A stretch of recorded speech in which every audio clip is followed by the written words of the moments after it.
दोस्तों, नमस्कार। हिंदी साहित्य के इतिहास के बारे में हम लोग बात कर रहे थे और मेरी कोशिश ये रहेगी कि हम हिंदी साहित्य की परंपरा के साथ साथ खास तौर से आधुनिक कविता, कहानी, उपन्यास और आधुनिक विधाओं पर फोकस करेंगे, क्योंकि आधुनिक काल की रचनात्मकता समाज के उस व्यापक स्तर पर जाती है और समाज को कई स्तर पर प्रभावित करती है, उसमें इन्फ्लुएंस पैदा करती है और उसमें नए नए विचारों को हमारे साथ जोड़ने का काम करती है। और ख़ास तौर से जिसे कहते हैं ना कि आम आदमी के पावर को, एक सामान्य नामवर सिंह अपनी छायावाद नाम की किताब में छायावाद के बारे में क्या कहते हैं कि राष्ट्रीय जागरण की काव्यात्मक अभिव्यक्ति है। क्या है कि क्योंकि उसमें आज़ादी का मूवमेंट भी चल रहा था, आपको पता होगा ना। तो कहते हैं कि ये राष्ट्रीय जागरण की काव्यात्मक अभिव्यक्ति है, जो एक तरफ तो हमारे यहाँ की जड़ परंपराओं से मुक्ति चाहती है और दूसरी तरफ विदेशी गुलामी से मुक्ति चाहती है। तो किस प्रकार से छायावाद की जो कविता है वो कविता के माध्यम से सामाजिक चेतना जागृत करने का काम करना है। क्योंकि साहित्य समाज से कभी भी अछूता नहीं चलता है। रीतिकाल के साहित्य की तरह नहीं है कि सिर्फ राजे रजवाड़ों के महलों में नायिकाएं नाच रही है, उनकी सुंदरता पर बात हो रही है और कवि को पता ही नहीं है कि बाहर समाज में, देश दुनिया में क्या घटित हो रहा है। आधुनिक काल का कवि अपने समाज से बखूबी परिचित है।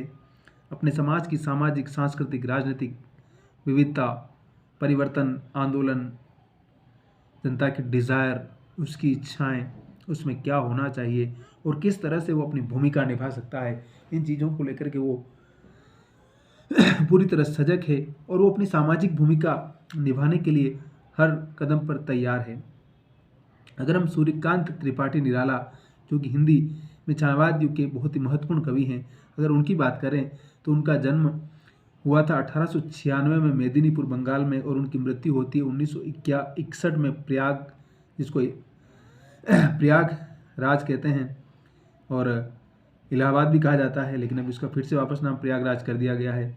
तो छायावाद काल के बहुत ही महत्वपूर्ण कवि हैं और निराला का जीवन बहुत ही संघर्षों से भरा रहा है। सबसे बड़ी बात ये रही है, मैंने पहले भी कहा था कि हम अगर किसी कवि के जीवन की पृष्ठभूमि को जान लेते हैं तो हमें उनकी कविता को समझने में बड़ी आसानी रहती है।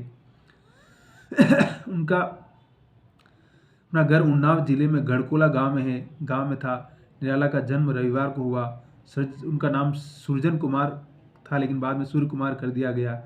तो 22 वर्ष की उम्र में ही वो महावीर प्रसाद द्विवेदी को पत्र लिखते हैं और बहुत कम उम्र में लिखना पढ़ना शुरू कर दिया था निराला ने। उनकी जूही की कली कविता का नाम सुना ही होगा आपने, सबसे फेमस कविता है। उसके बाद उनकी राम की शक्ति पूजा, सरोज स्मृति, जो उनकी बेटी जो कि 18 साल की, मात्र 18 साल की उम्र में मर जाती है, उनकी याद में अपने कवि ने कविता लिखी, अपना दर्द बयां करता है। उस कविता के बारे में कहते हैं कि उनके जीवन की गाथा है, उनके जीवन का दर्द है वो।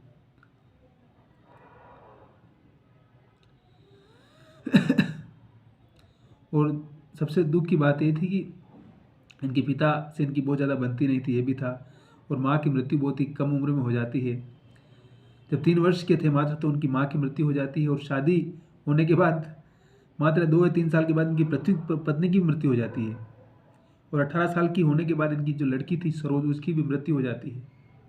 देखिए जिस प्रकार से अम्बेडकर साहब के जीवन में होता था कि कितने सारे उनके परिवार के लोग सिर्फ कई अभावों में चले गए, तो निराला का जीवन भी इसी प्रकार का जीवन है। संस्कृत और अंग्रेजी उन्होंने वहीं अपने स्कूल में घर पे सीख ली थी। लखनऊ के बाद गढ़कोला, उन्नाव आ गए थे और प्रारंभ में रामचरितमानस उन्हें बहुत प्रिय था। हिंदी, बांग्ला, अंग्रेजी और संस्कृत भाषा में वो निपुण थे। देखिए, और उन्होंने हिंदी, कहा जाता है कि उनकी पत्नी मनोहरा देवी से सीखी थी। रामकृष्ण परमहंस से प्रभावित थे, स्वामी विवेकानंद जी से प्रभावित थे, रविन्द्रनाथ टैगोर का उनके ऊपर बहुत प्रभाव था। देखिए बंगाल की मिट्टी और जो ज्ञान की जो परंपरा थी उस कवि के जीवन में बचपन से ही, देखिए बचपन के संस्कार किस प्रकार से हमारी निर्मित में बड़ी भूमिका निभाते हैं, ये भी बड़ी महत्वपूर्ण बात है।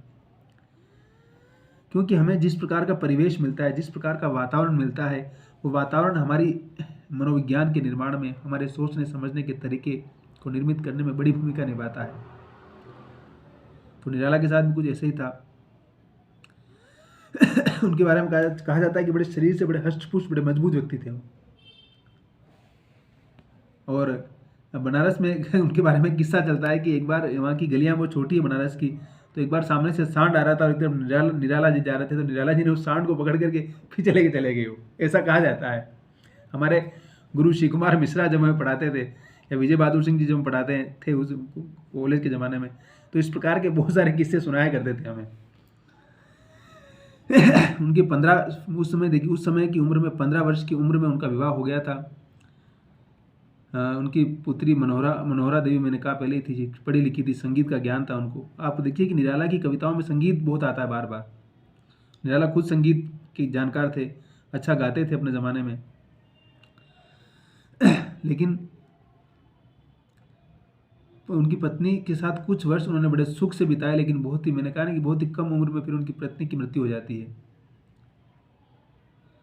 फिर उनसे कई लोगों ने कहा है कि आप शादी कर लीजिए, लेकिन शादी नहीं की।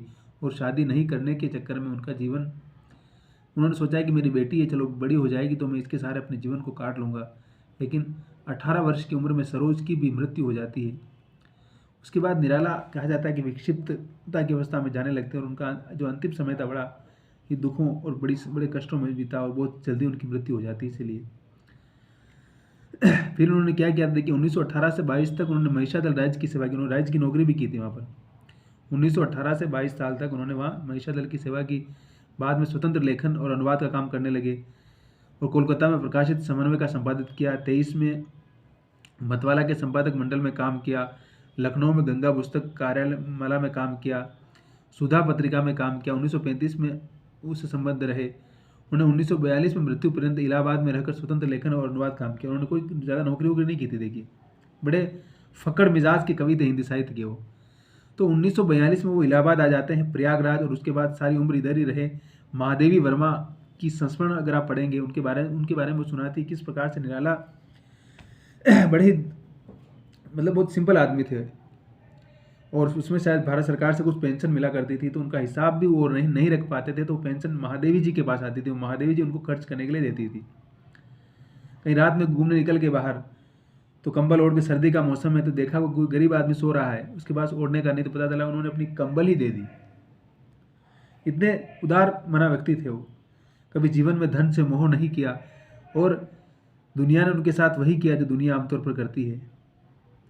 जीवन की वास्तविकता यही है, चाहे हम इसको स्वीकार करें या नहीं करें। तो जयशंकर प्रसाद और महादेवी के साथ हिंदी साहित्य में वो छायावाद के एक प्रमुख स्तंभ के रूप में बाद में जाने गए। उन्होंने हर विधा में लिखा, खड़ी बोली में लिखा, ब्रज में लिखा, अवधि में लिखा। उन्होंने तोड़ती पत्थर कविता, मैंने कहा उनकी सबसे फेमस कविता है, इसके बारे में भी हम बात करेंगे। तो निराला की राम की शक्ति पूजा है कि रवि हुआ अस्त, ज्योति के पत्र पर लिखा, अमर रह गया राम रावण का अपराजय समर आज का। ये राम, जब वो नवरात्रि भी चल रही है ना, तो राम किस प्रकार से अपनी युद्ध में हार के बाद, जब उन्हें लगता है कि मैं हार रहा हूँ, तो शक्ति की आराधना करते हैं। पूरी कविता इसी के ऊपर है। और शक्ति की आराधना जब करते रहते हैं तो पता चलता है कि अंतिम में शक्ति उनको 108 फूल चढ़ाने होते हैं ना अंतिम दिन पूजा के लिए, तो पता चलता है कि एक फूल वहाँ से गायब हो जाता है। तो राम जब उस शक्ति की आराधना कर रहे थे, तो अब क्या करें, तो कहते थे कि माता मुझे कहती थी राजीव ने, तो अपनी आँख निकालने के लिए तैयार होता है कि मैं इस फूल की जगह अपनी, ये भी तो फूल ही है मेरी आँख, तो मैं इस फूल को चढ़ा दूंगा पूजा के लिए। तो शक्ति प्रकट हो जाती है, उनको आशीर्वाद देती है कि होगी जय पुरुषोत्तम नवीन, और ये कह शक्ति राम के वंदन में हुई लीन।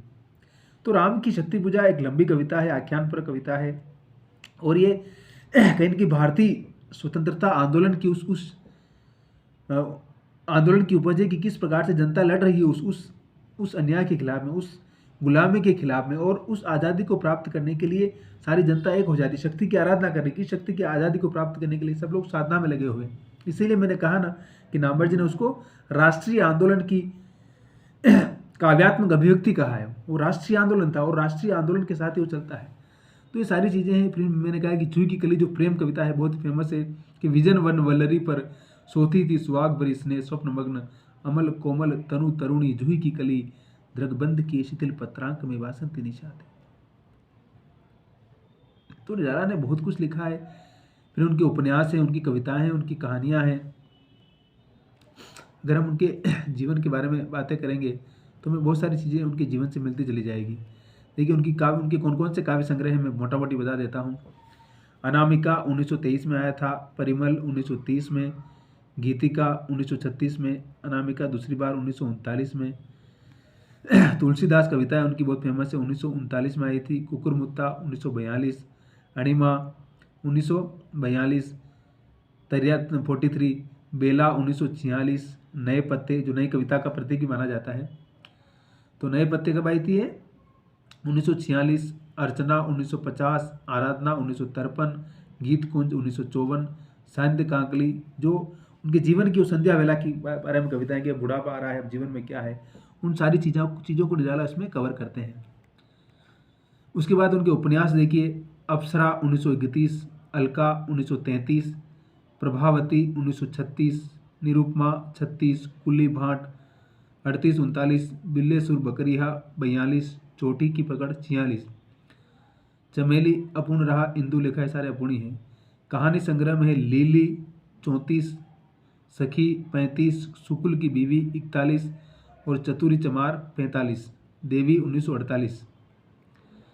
फिर उन्होंने आलोचना बहुत लिखी है, रविंद्र कविता कानन 1929, प्रबंध पद्म 34, प्रबंध प्रतिमा 40, चाबुक 42, चयन 59। फिर महाभारत को भी उन्होंने अपने शब्दों में लिखा है, देखिए वो 1939 में आती थी। फिर रामायण की मैंने कहा ना उनकी रचनात्मकता पर पौराणिक आख्यान का बहुत ज़्यादा प्रभाव निराला के ऊपर था।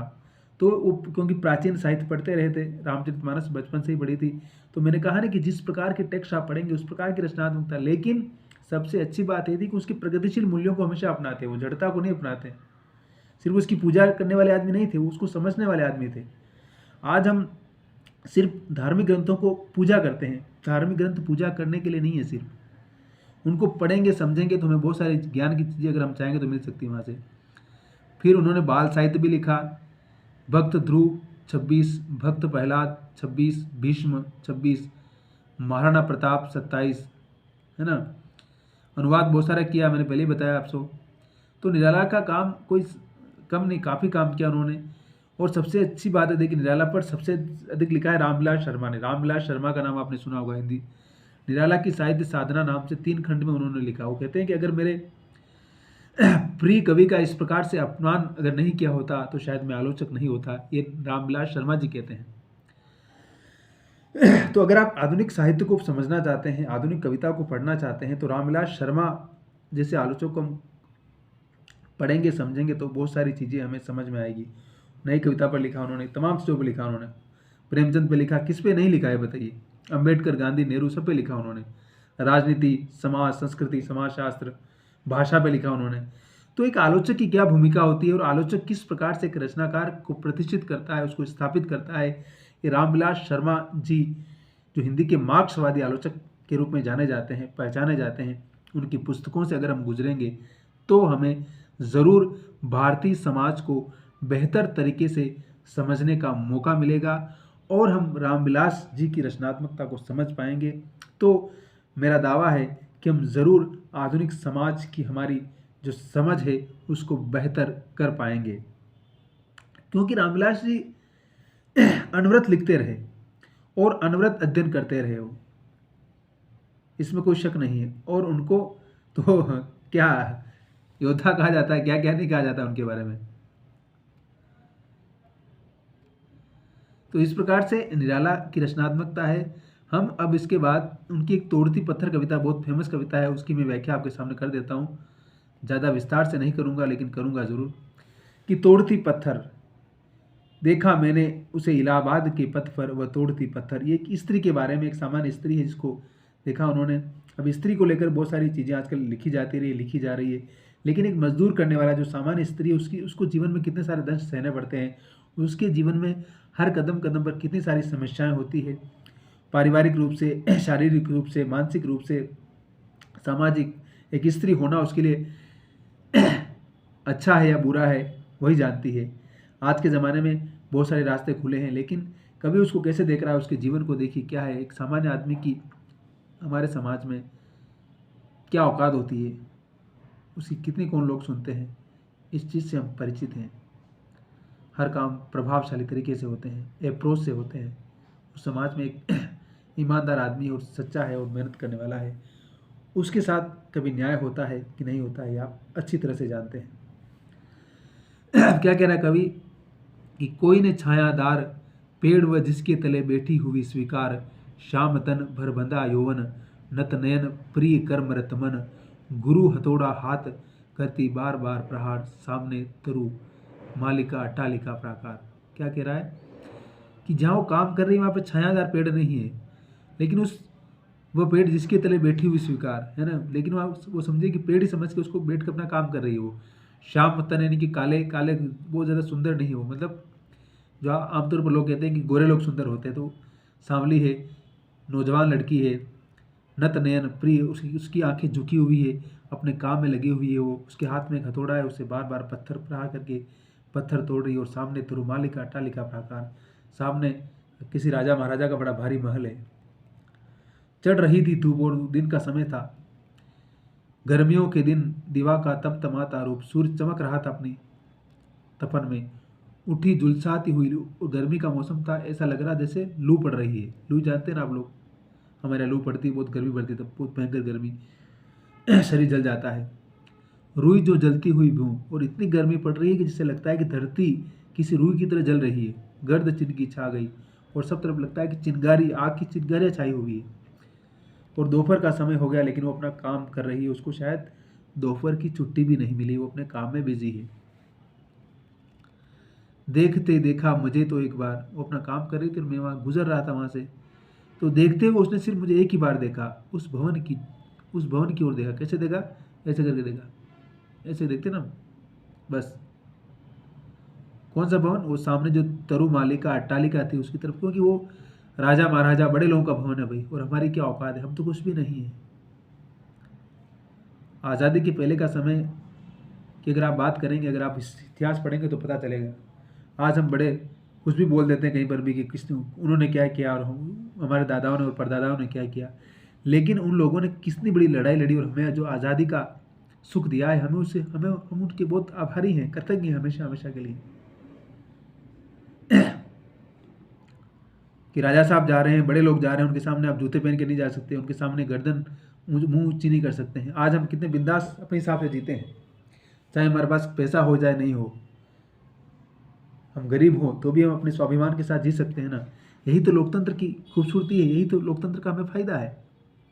हमें इसकी कीमत समझने की आवश्यकता है। हम ये नहीं कह सकते हैं कि हमें कुछ नहीं मिला है, और इंसान को जो कुछ मिला होता है उसके प्रति हमेशा उससे कृतज्ञ होना चाहिए।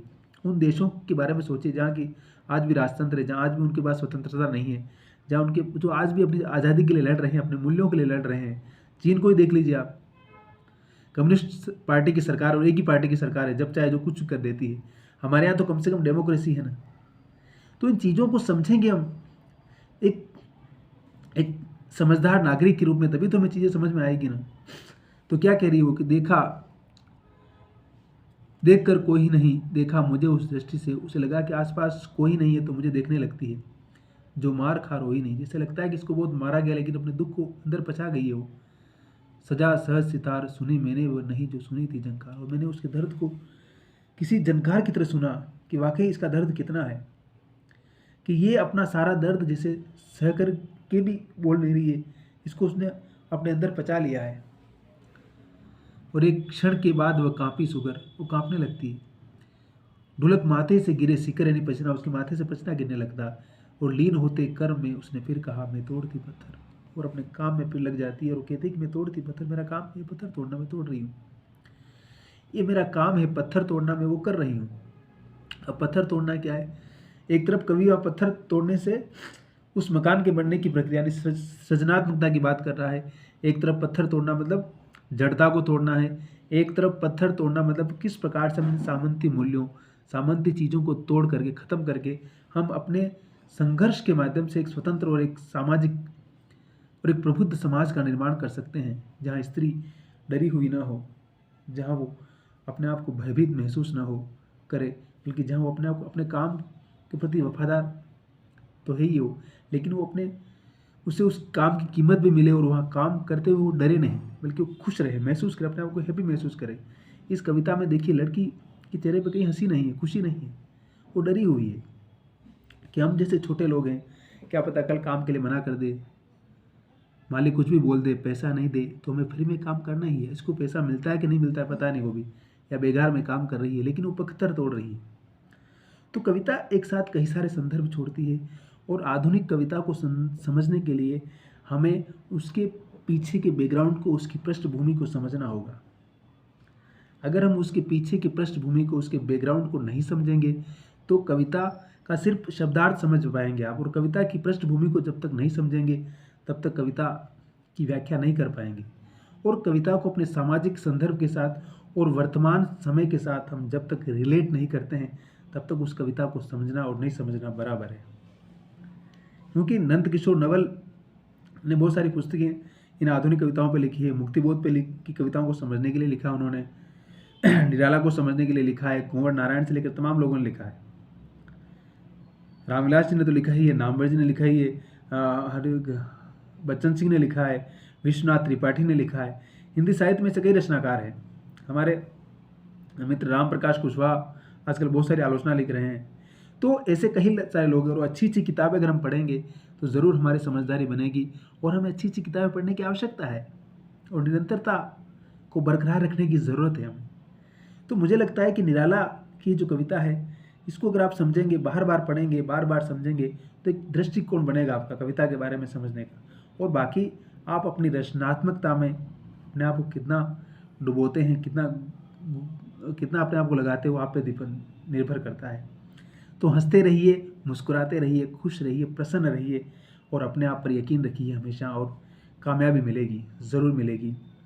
हमारे चैनल पर आइए, इसको सब्सक्राइब कीजिए और बटन दबाइए और कमेंट कीजिए प्लीज़, और लाइक कीजिए और शेयर कीजिए, जितना अधिक हो सके अपने दोस्तों में शेयर कीजिए। और आपको क्या सुनना है, क्या समझना है साहित्य के बारे में, समाज के बारे में, सांस्कृतिक परिवर्तन के बारे में, एक रचनाकार की क्या भूमिका होती है, वो कैसे हमेशा समाज के लिए एक प्रतिपक्ष या एक आलोचक के रूप में अपनी भूमिका निभाता है। हमेशा आजकल क्या है कि ये जो व्हाट्सएप यूनिवर्सिटी का ज़माना है ना, तो लोग पढ़ते नहीं हैं, तो आलोचना करने को लोग कहते हैं विरोध समझ लेते हैं, लेकिन आलोचना विरोध नहीं है, आलोचना समीक्षा है। हमारे अंदर कोई कमी है, कोई इसको बता रहा है, उसका काम है, बताएगा, तभी तो हम सुधार कर पाएंगे ना। जैसे एक पत्थर होता है, पत्थर पर छेनी हथौड़ी चलेगी ना तभी तो उसमें से मूर्ति निकलेगी। तो वैसे ही इंसान है, हमें भी धीरे धीरे प्रक्रियाओं के साथ, प्रोसेस के साथ हमारी भी निर्मित होती है, हमारी भी बनावट होती है। हम धीरे धीरे सीखते रहते हैं बहुत कुछ और एक दिन अपने आप को संपूर्ण या मुकम्मल बनने की प्रक्रिया में रहते हैं। तो आलोचना क्या है, समीक्षा क्या है, साहित्य क्या है, गद्य क्या है, उपन्यास क्या है, कहानी क्या है, ये सारी चीज़ें समझने की आवश्यकता है। और जितना अधिक अपने दिमाग से समझने की कोशिश करेंगे, अपनी समझ को डेवलप करेंगे, मुझे लगता है कि उतनी ही अच्छी भाषा बनती जाएगी, उतनी ही अच्छी समझदारी बनती जाएगी और उतने ही अच्छे आप इंसान भी बनते चले जाएंगे। और चीज़ों को समझने की एक आपकी अपनी एक दृष्टि होगी, विज़न होगा, और वो बहुत ज़रूरी है, हर किसी का अपना विज़न। जब तक हमारे पास हमारा अपना विज़न नहीं है तब तक हम सिर्फ दूसरों के विचारों की कॉपी पेस्ट करते रहेंगे और उस कॉपी पेस्ट करने से कुछ नहीं होने वाला है।